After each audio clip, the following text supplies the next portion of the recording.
Okay. Hello, Alia. How are you today? I'm good, thank you. Thank How are you. you? Good, good. Thank you so much for coming today. Um, so, um, Last week we talked a little bit about your past, okay, and in our first session. So I would like to do some more exploring. So first, tell me. Let's talk a little bit about what brings you in today. So tell me about what's going on. Like, what problems are you having? I think the main issue that I'm having is I don't really think that the life goals that my family has set for me and where they want my life to go is coinciding with what I think is best for my own individual life and where I want it to go and where I see myself in the future. Okay. All right. So what kind of goals do you have for yourself in the future? I want to become a doctor, mainly a surgeon. I want to go to college. We don't have the kind of college that I need locally here. We don't have really the universities that I need to go to are all out of state. So everywhere that I'm applying for to get my degree is all out of state. In here, locally, we don't have anything close to what I want to do with my life. Okay. So tell me, there's no options for you here at all? Like, what goal do you ultimately have?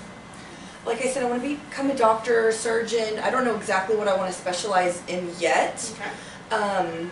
But the best schools, we live in a really small town, and there's just not a lot to offer where I'm from. And in order to do what I want to do, I really do need to go to school away. And I've already applied for some scholarships. I've got accepted into some really great programs. Okay, that's and awesome. I'm gonna need to go away. Okay. So what is stopping you from just going for your dream? Like, why are you not just, you got the offers, why don't you just jump? Well, it's easier said than done. I wish I could just jump and be one of those people that just take risks and just follow my dreams wherever that takes me. But I'm used to being at home with my family. I've grown up in this same community my whole entire life. It's small, it's quiet, and I think the life that my parents want for me is something closer to home. Okay. You know? So, you mentioned the life that your parents want from you. So let's shift gears a little bit. Tell me a little bit about your relationship with your parents and your family. I have a great relationship with my parents. I have my mom and my dad. I have a sister and a brother. My mom has always supported me in everything that I wanted to do so far. I've always been a very good girl in life. Whatever they tell me to do, I've done it, you know. Mm-hmm. My dad's very easygoing, laid back, kind of quiet. He only really speaks when he wants somebody to hear him. Okay. And he kind of makes the guidelines of the way the family's going to go. Okay. You know, he's a very smart man, very educated, and he just kind of wants what's best for us. My sister's a little bit more complicated. Okay, so you mentioned you have a sister. I was going to ask Yes. you about a little bit about your family structure. So, in your family, you're not the only child? Are you the oldest child? I'm the youngest child. Okay. My sister's the oldest, and then there's my brother. He's the middle one. Okay. Okay. So tell me about your relationship with them. How do you feel about your sister, and how do you feel about your brother? My sister's a lot older than I am, so she's already kind of where she needs to be in her adult life, and she's kind of done everything that my parents have ever wanted or expected out of her. She's like the perfect child. Oh, okay. And I constantly feel like I am living up to the standards that she has set in her life. Like, I have to follow the exact same path that she made, because her life is so wonderful and perfect. Ah, okay. Now. So there's a little bit of like, what you feel like that you have to live up to her standards? Okay. Okay. And what about your relationship with your brother? My brother's so sweet, and he's I think he's the most like me in the family. He just kind of, you know, he does what he's told. but he also is kind of a more of a free spirit, which, by the way, in my culture is a little bit more accepted for the boys to kind of be a little bit more free than the girls. Okay. And he's always been the person that I can talk to and, you know, tell things to, and I know that he'll always kind of be there for me. We have more of a friendly kind of relationship too. So. Okay, that's good. So yeah. you feel like you're closer to your brother than you are to your closer, sister. yes, definitely. Okay. And your to go back a little bit to your mom and dad. So you feel like you're closer to you said you feel like you're closer to your dad than your mom? No, not really. Okay. I'm not as quiet and calm and structured as he is. You know, I think that I am closer to my mom. You know, I love my mom. She's so sweet. We cook together. We do everything together. She really is. But my mom is very much set into her ways. Okay. And how she grew up. She's very much a product of her childhood, religion, community, culture. Okay. And she expects the girls to be more like her, and I'm finding myself as I get older that I kind of want to go off that Okay, path. so you mentioned your culture, and your mom is in her culture and her way. So let's explore that a little bit. So what kind of, and you said your sister is the perfect example, right? Perfect example. So explain to me a little bit about what you feel like is expected of you. I know what's expected of me. Okay. No. My parents want me to go to college locally here, where I can live at home and go to college daily and be home for supper, you know, help still with all of the things that my mother needs to teach me before I'm ready to get married, cooking, cleaning, all of these cultural duties that we have to know to be considered a productive woman in society, right? Yes. And for that I have to live at home, I still have to be here, I have to be very much part of the family unit. Okay. My father would love for me to marry somebody who's like him, Ah. somebody of our religion, maybe somebody that is known in the community to be a good, upstanding person, and have, children, boys, girls, and then, live the American dream. Okay, so your family's goal is in your culture, and your goals for you are to go to a community college and get some education, but ultimately get married, have children, and live a nice, clean, religious life with a family. Yes, okay. Doing everything the right way, in the right order. In the right order. The way that it's supposed to be. And this is what your sister has done. That's exactly what my sister, she's the perfect specimen of what every mother's daughter needs to be. Okay, perfect. And I'm not like my sister. I'm starting to question, do I really want to be married now? Or ever? Do I want to have children? If you were to ask me that question today, right now, the answer is no. I don't know if that will change in the future, but that's not what I want for myself at all. Okay. All right. So, as far as your goals don't align with your family's goals. Okay. Not anymore. So, not anymore. All right. So let's talk about. So how do you think? How do you think your family would feel about you if you went against the goals they have for you? That's such a hard question because I think first I'm scared to even bring up the topic for them because I just feel like they're going to be so disappointed in my choices. They're not going to want me to fail in my endeavors, of the perfect daughter that they think that they would have. You know what I mean? Yes. I think that they would initially think if I was to go away, I might do things that might mess up my whole future because I have nobody to guide me. Yes, exactly. So I'm afraid to even talk to them about it. I'm afraid to bring it up, to even approach the subject because I think disappointment. That's the number one word that comes to my mind. Everybody's going to be disappointed. Disappointed. Okay. All right. Well, let's change focus a little bit, and so. I want to gather a little bit about your history, and I'm hoping that we can look at some of what has happened in your past to help understand what is happening today and how your feelings of this fear that you have today. Because so far you've never talked to your parents about this, right? No. No. This is just your own internal fears, and you're telling me that you just want to. You have these goals that you set for yourself, and that you want to you're starting to get to a point where you really want to explore them. They don't align with your family, has set for you, and you're thinking about branching out, but you haven't told anyone yet. This is all inside yourself. But you have some fears. You mentioned fears. So let's talk about, so would it be okay with you if we try a technique where we talk about some of your earliest childhood memories? Okay. Okay. So what I want to do is I want to look at some of your earliest memories, and in this approach, in the Alderian approach that we're working with today, there's a quote that goes, "As we remember, so are we."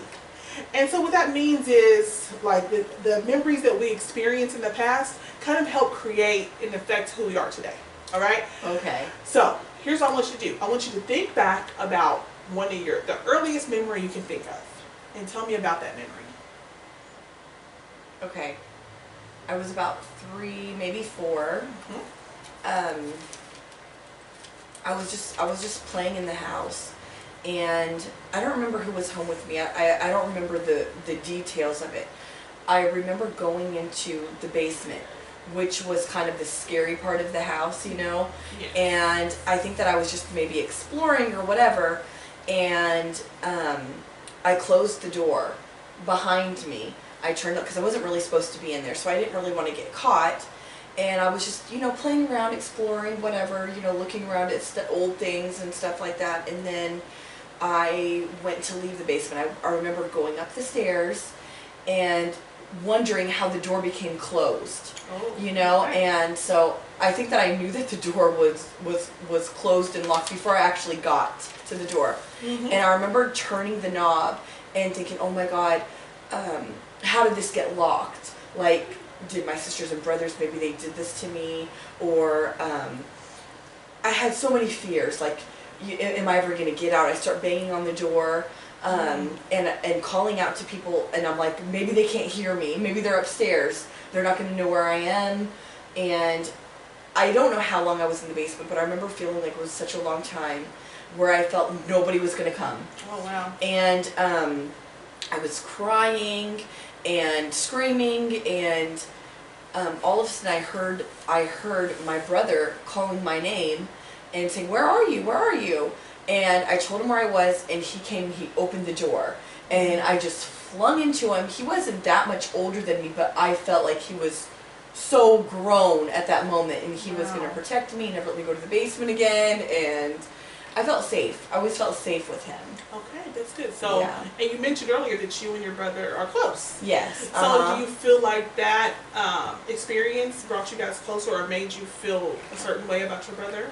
I felt like he's the person that protects me. Like, if I was ever in trouble, he would be the one that would be there for me. Okay, and you feel like this to the present day? Yes. Mm-hmm. Okay, so see, there you can see how this memory of your brother and the feelings you have of being able to, like, rely on him are still affecting you today, where you feel like you can rely on him, you can trust him and talk to him, huh? Yeah, this was just one occasion that he's been there for me. There's been many throughout the years where he's always kind of been there, the person. So he's been your person. Yeah. That's really good. Okay. So tell me about another memory. Let's try one more memory, early memory that you have from your childhood, if you can think of one. I feel like all my memories are kind of negative. Okay. Well, those are the ones that are coming to you right now. So. I have a memory of when I first started school. Okay. And I was always nervous going to school, kind of timid and quiet and things like that. And I was nervous going to school. And I always had the fear, like, maybe I'm going to get left here, my parents are going to forget me, or, something was going to happen. And, some natural catastrophe where I wouldn't be reunited with my parents. It's always went through my head. Okay. And then one day it kind of came to life. I was the last one to leave school, like literally the last one. The child sitting in the office, waiting for your parents to come and pick you up, and I see the people that work in the office, they're calling, nobody's answering, this and that, and the whole entire time I'm sitting there so quiet, and I'm thinking, why aren't they answering? Maybe they don't want me to come home, or maybe they forgot me, maybe they forgot where the school was. And I just remember I kept thinking, like, what, they always answer their phone. Why are they not answering their phone? Wow. And then finally my mother came to get me, and it was so late, and she felt so bad, and she was so upset, and I was just so happy to see her, and she, you know, promised it was never going to happen again, and that made me feel a little bit better, but I've always had that fear of, like... Okay. So, so this memory that you had, you felt like you were the last kid there, The very last kid, and you felt like you just had this this scary feeling that no one was going to come get you, and that you would just be left alone there, right? So this kind of leads me to ask you, like, do you have any childhood fears? Is that your childhood fear of being left alone? Yeah, just, you know, not being unwanted, not being seen, not being heard, you know, just kind of being last for everything, you know. And see, so it sounds like the quote that I mentioned, "As we remember is who we are," kind of goes back to, it applies to you. So you have this fear of being abandoned and left alone, and it seems like both memories you just happened to choose were both situations where you were afraid that no one was going to find you, or that you wouldn't be left alone by your family. Okay. Yes. So do you think that maybe some of those, because you mentioned that you haven't talked to your parents about your ideas, so do you think that maybe some of those fears, it sounds to me, and I could be wrong, that maybe some of those fears are playing into why you haven't discussed your goals? I think so, for sure. Okay, so what do you think your family's reaction will be if you told them, like, I'm going to go and become a surgeon and not follow the rules of, or follow the traditions of our family? I really don't know. I don't know. I'm hoping that maybe they're going to feel the way that I expect them to feel in the beginning, which is just, you know, kind of disappointed and maybe fearful of what my future will become, or embarrassing them, or, you know, whatever. But then I'm hoping that after time they realize that. So there's some hope there. So you do feel, so, okay, it sounds like to me that even though you have this fear of abandonment, you obviously feel like that there's hope, that it's not like everything is just going to go wrong and your family will just exile you, right? No. Because I don't think that my family would exile me. Mm-hmm. I just think that they might be sad, or disappointed, or worried. Okay. And that kind of makes me hesitant too, because I don't want them to worry, and I don't want, you know, they're getting older, and I don't want to be the person that disappoints them or makes them sad, or, you know. Yes, exactly. That also makes me hesitant too, to leave them as well. Okay. So here's what I think we could do. We're getting close to the end of our session, and we've talked a lot today about your past and your goals and your childhood experiences. So let's work together to create some goals to help you feel more confident about telling your family and branching out to your family and telling them, like, about this desire that you have, okay? Okay. So what do you think that you can do that might make you feel a little bit more confident about talking to your family about this? Well, I've been thinking a lot about this, and I think first I'm going to talk to my brother about it, because I think he's the person that's most likely to be understanding, and maybe might be an ally for me. Okay. Can I suggest that you talk to your whole family about this? Okay, all at one time. Oh, it seem like you're a little nervous about that. So yeah. So you'd rather just talk to your brother? At first. Okay. And then maybe he could help me talk to everybody else. And so see, it goes back to your give some good advice. Yes, it goes back to your experience with your brother, where you feel like you can rely on him. So you think you talk to him first and make baby steps. Yes. So, like, what do you think you'll say to him? I think I'll just be upfront and honest and just say, hey, listen, I want to go to college out of town. I want to become a doctor. I want to be a surgeon. I may not ever get married. I may not ever have kids, and I want you to support me. Okay. And I'm hoping that he's going to say, yes, I'll support you. Let's go talk to mom and dad. That is good. So that's definitely some hope there that your brother will stand by you. Okay. And so you don't feel comfortable. What do you think would happen if you told your sister? I think that she will tell me to not do this and give me every reason why I shouldn't do this, and she would try to persuade me not to, and most likely she'll tell my parents on me. Okay, okay. So great. So so today we've talked about your problem, talked about the goals that you have, and we've worked toward this. Right now we have a goal to work towards a resolution. So you're going to talk to your brother before our next session, Yes. and kind of see how he feels, somebody you feel like you're comfortable to rely on.